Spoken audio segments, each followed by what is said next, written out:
de crise, en temps de confusion, recherchez la sagesse. Parce que vous savez, la confusion est caractérisée par le fait qu'on ne sait pas ce qu'il faut faire. On a tout essayé, on ne sait plus qu'est-ce qu'il faut faire. La sagesse a la caractéristique de te faire voir le chemin. Parce que là où il n'y a pas de sagesse, c'est la folie. Et aujourd'hui, frères et sœurs, je vais vous dire, quand vous regardez aujourd'hui tout ce qui se passe, c'est ce qu'on appelle la folie du monde. L'Église, face à une telle situation de confusion générale, ne doit pas se comporter comme les gens du monde. Lorsque tu t'es réfugié en l'Éternel, lorsque tu as fait de l'Éternel ta tour forte, recherche la sagesse. Parce que la sagesse a la capacité de te montrer le comment des choses. Beaucoup de chrétiens souffrent, ne s'en sortent pas, sont dans la confusion parce qu'en temps de crise, ils réfléchissent. Non, ce n'est pas le temps de dire voilà ce que je vais faire, voilà ce que je vais faire. Que dit Dieu? Dieu va communiquer à ton esprit la sagesse, le comment des choses. Il dit combien acquérir la sagesse vaut mieux que l'or. Ça veut dire en temps de crise, la sagesse est mieux que l'argent. La sagesse vaut mieux que la force. Ça veut dire elle vaut mieux que l'or, elle vaut mieux que la force. Ça veut dire en temps de crise, les enfants de Dieu que nous sommes, nous devons rechercher la sagesse. La sagesse pour trouver le chemin, pour savoir ce qu'il faut faire, comment agir, comment se comporter. La Bible déclare, si tu manques de sagesse, demande à Dieu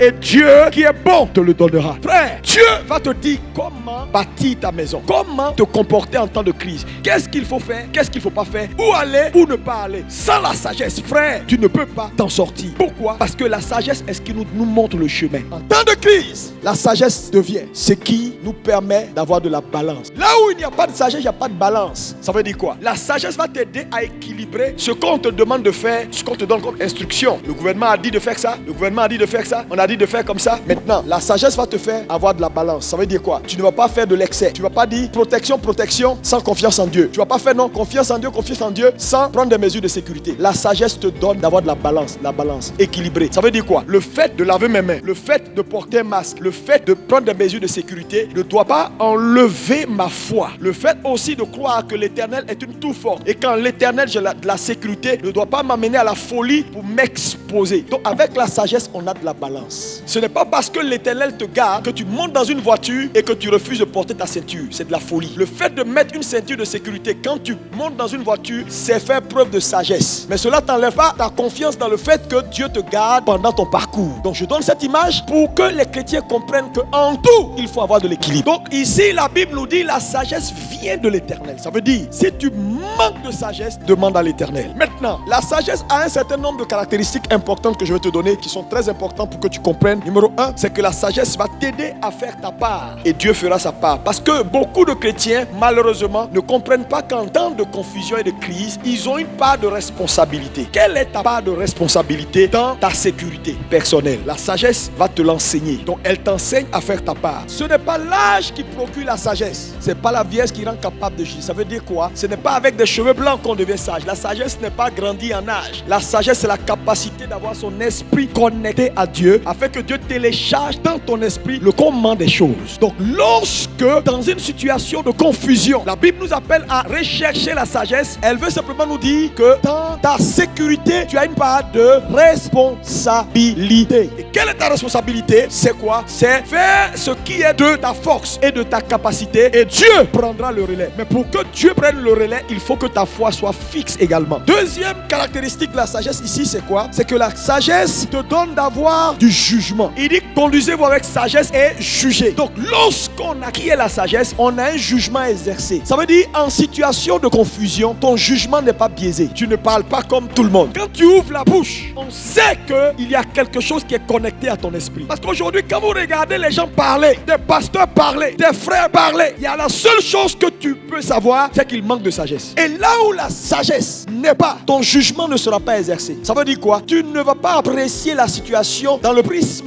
des yeux de Dieu. Un événement n'est pas un événement. Ce qui fait un événement, c'est l'interprétation derrière l'événement qui fait l'événement. Ça veut dire que tu peux rater un événement si tu ne comprends pas le sens caché derrière l'événement. Quelqu'un pouvait passer à Golgotha il y a 2000 ans en arrière et voir 3 crucifixions. Et puis dire, voilà 3 bandits qu'ils ont crucifiés. Mais non, il y a crucifixion et puis il y a crucifixion. Les autres là, leur crucifixion n'avait pas de sens. Mais il y a un au milieu là, pour lui là avait un sens qui était différent du sens des autres. Bien que les 3 étaient crucifiés, c'est l'interprétation l'interprétation derrière n'était pas les mêmes. C'est pourquoi la sagesse exerce ton jugement. Tu regardes les réseaux sociaux, tu n'avales pas tout ce que tu vois. Mais aujourd'hui, malheureusement, les chrétiens avalent tout sur les réseaux sociaux. Ce qui est faux, ce qui est vrai, ils prennent. Pourquoi? Parce que là où il n'y a pas de sagesse, ton jugement ne sera pas exercé. Même si tu es un leader. Et c'est dans ce temps comme celui-ci, dans des temps de confusion, que nous devons rechercher la sagesse, parce qu'on a besoin de jugement exercé pour conduire le peuple de Dieu. Troisième caractéristique ici de la sagesse, c'est qu'elle te donne de l'intelligence. Et je vais vous le dire, en situation de confusion, tu as besoin d'intelligence pour voir le chemin. Donc l'intelligence divine devient quelque chose de très important en situation de confusion. Et la sagesse, lorsque tu l'acquiers, elle te donne de l'intelligence. Tu prends les décisions avec justesse. En tant que leader, en tant que chef de famille, en tant que chef de foyer, en tant que leader d'église, frère, en situation de confusion, si tu ne sais pas où aller, les gars à un moment donné vont te lâcher. Parce que là, je vous dis, après cette crise, le monde ne sera plus le même. Les hommes sont en train de noter le leadership de leurs dirigeants, leur capacité de réactivité, leur capacité de donner de la direction, leur capacité d'avoir des jugements exercés. Frère, je vous assure que ce que nous vivons, ça va rester dans les annales. C'est pourquoi, quand tu es un leader, si tu manques d'intelligence, tu peux conduire toute une famille dans le trou. Tu as besoin d'intelligence pour conduire non seulement ta vie, mais ceux que Dieu a rattachés à ta vie. Et ils sont plusieurs. Tu n'as pas le droit d'échouer. Sinon, il y a des multitudes qui ne verront pas la lumière. C'est pourquoi tu as besoin de sagesse. La sagesse donne de la crainte de l'éternel. Et la crainte nous préserve en temps de crise. La crainte de l'éternel est le commencement de la sagesse. La crainte a la capacité de nous préserver du mal. Là où il n'y a pas de crainte, le mal va t'atteindre. Il dit, le nom de l'éternel est une tour forte. Le juste, pas le pécheur, le juste, s'y réfugie et trouve de la sécurité. La sagesse a la capacité de mettre dans ton cœur la crainte de Dieu. Et lorsque la crainte entre dans ton cœur, cette crainte va te pousser à la repentance. Et cette repentance va faire de toi un enfant de Dieu. Et tu deviendras juste. Et ta place sera dans le nom de l'éternel, cette tour forte qui apporte de la sécurité. Cinquième caractéristique, la sagesse donne de la justice. La bouche du juste annonce la sagesse. Et sa langue proclame la justice. Donc là où la sagesse vient en temps de crise, nous pratiquons la justice. Vous savez, pratiquer la justice en temps de crise est essentiel. C'est en temps de crise que Dieu se fait une idée de toi. C'est en temps de crise que Dieu voit jusqu'à où tu le crains. Parce qu'il y a beaucoup de gens aujourd'hui qui ne peuvent plus venir à l'église. Bon, malheureusement, la situation de crise l'impose, qui sont à la maison. Donc, ils profitent du fait que la situation est confuse pour marcher dans la confusion. Non, regardez-moi. On ne marche pas dans la confusion en temps de confusion. Mais on marche dans la lumière en temps de confusion pour voir la route.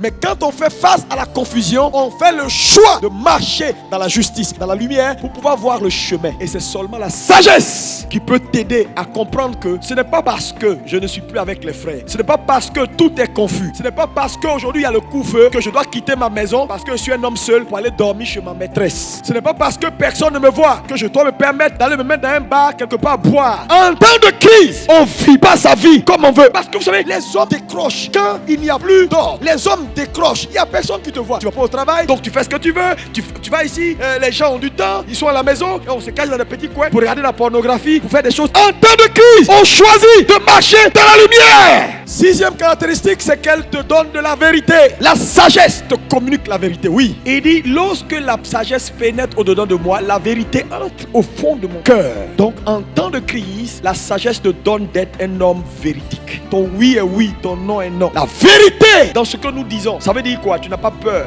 Quand c'est noir, tu dis c'est noir. Quand c'est pas juste, tu dis pas non. C'est vrai, c'est pas juste, mais je vais dire c'est bleu. Non, frère, un leader doit avoir ce qu'on appelle un minimum de droiture de cœur. Quand vous voyez un homme qui n'a pas la droiture de cœur ou qui ne marche pas dans la vérité, ça veut dire qu'il manque de sagesse. Parce que la sagesse va te pousser à faire ce qui est droit. Le point 7, c'est que la sagesse a la capacité de te communiquer la vie Zoé de Dieu. Si tu recherches la sagesse, le coronavirus ne peut pas t'atteindre. Parce que là où le Zoé entre, le Zoé a la capacité d'avaler la mort. Huitième, la sagesse te communique ce qu'on appelle le calme. En temps de crise, tu n'es pas troublé. En situation de confusion, tu demeures serein. La sagesse a de l'avantage sur la folie. Lorsque nous recevons la sagesse, au lieu d'être inquiets et de courir dans tous les sens, nous sommes apaisés. Nous sommes sereins. Dixième, la sagesse a la capacité de te communiquer la force. force. La sagesse rend fort. C'est pourquoi je ne sais pas qu'est-ce qui a volé ta force. Qu'est-ce qui t'a pris ta force. Cette crise est angoissante. Pour plusieurs, vous êtes confinés depuis des semaines. Vous avez perdu vos forces. Vous êtes fatigués. Les hommes sont en train de perdre leur force. Ils n'en peuvent plus. C'est le matin, ils sont là, inactifs. Ils mangent, ils mangent, ils mangent, ils mangent, ils mangent. À cause de quoi? Un ennemi invisible. Mais j'ai une bonne nouvelle pour toi. La Bible dit l'Éternel dresse devant toi une table en face de tes ennemis. Vous savez, les gens lisent ce verset sans comprendre. La Bible dit Dieu dresse une table devant toi en face de tes ennemis. Ça veut dire quoi? Ce n'est pas en leur absence, c'est en leur présence. Pendant que l'ennemi travaille, n'oublie jamais que Dieu aussi est au travail. Le problème, c'est que nous avons cette tendance à porter les regards sur ce que l'ennemi fait et à ignorer ce que Dieu fait. Mais je vais vous dire, aussi sûr que coronavirus, cet ennemi invisible est en train de tuer, est en train de faire des choses difficiles dans le monde. La bonne nouvelle, c'est qu'il y a beaucoup plus de guérisons que de morts. Mais combien de gens qui mettent à la télévision le nombre de guérisons par jour? Combien de gens qui exaltent la capacité de Dieu à sauver? Frère, il y a plus de guérisons en France, en Italie que de morts. C'est vrai qu'un être humain qui meurt, ça fait mal. Mais au moins, portez le regard sur ce que Dieu fait. La grâce de Dieu qui a sauvé des milliers de personnes. En Côte d'Ivoire, on a déjà 3 guéris. Comment ils ont fait? Il n'y a pas de médicaments. Mais Dieu, par sa puissance, a apporté la vie. La vie. Je déclare que tu reçois ce matin la vie au nom de Jésus.